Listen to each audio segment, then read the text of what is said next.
technical ya, itu menjawab pertanyaan ya kapan harus masuk gitu ya. Di harga berapa gua harus masuk. Sedangkan fundamental itu menjawab pertanyaan apakah aset ini bernilai, valuable atau enggak. Gitu.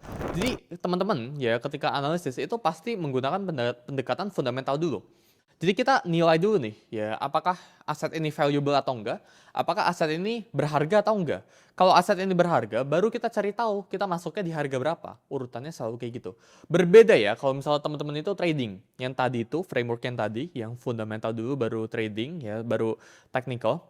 Itu untuk investor. Tapi untuk trader itu kayak gimana? Ya trader yang jangka pendek ya, itu yang tradingnya setiap hari 1-2 gitu kan. Itu tidak perlu tahu fundamental dari suatu coin atau suatu cryptocurrency.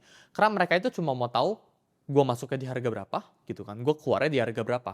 Gue masuknya di mana, ya keluarnya di mana. Nah itu kalau trader, kalau investor beda lagi gitu kan. Terusnya analisis teknikal, perbedaan keduanya itu alatnya itu apa aja ya, menggunakan grafik harga ya, chart. Abis ini gue bakal jelasin kayak gimana, volume sama yang nama itu pola atau pattern gitu kan. Karena kita melihat di masa lalu itu kayak gimana, terus kita mencocokkan di masa depan itu kira-kira apa yang bakal terjadi gitu kan. Sama yang analisis fundamental ya, alatnya itu apa aja, itu bisnis, tim, teknologi sama ekonomi sekarang itu kayak gimana gitu kan. Makro sama mikroekonomi gitu. Yang ketiga, analisis teknikal, yaitu cocok buat trader jangka menengah ke pendek. Di satu sisi, ya analisis fundamental ini cocok buat orang-orang yang trading secara atau berinvestasi secara jangka panjang gitu kan, investor jangka panjang. Yang keempat, ya analisis teknikal ini cocok untuk timing dan momentum. Sedangkan analisis fundamental ya ini cocok buat mencari yang nama itu intrinsic value ya, alias harga wajarnya. Jadi ketika misal teman-teman hitung yang nama itu ada sebuah perusahaan di sebelah sini. Ya, perusahaan ini yearly profitnya atau koin ini aja deh ya, karena kan ini bisa dibuat koin gitu kan.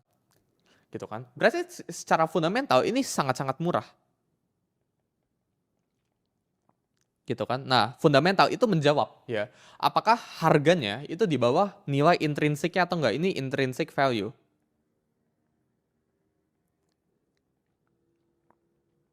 Gitu ya.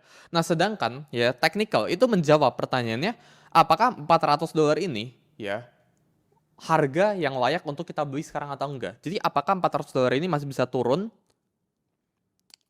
ya ke bawah 300 mungkin atau bahkan ke 200 mungkin gitu kan. Atau 400 ini sebenarnya udah diskon banget. Nah, technical itu menjawab ini.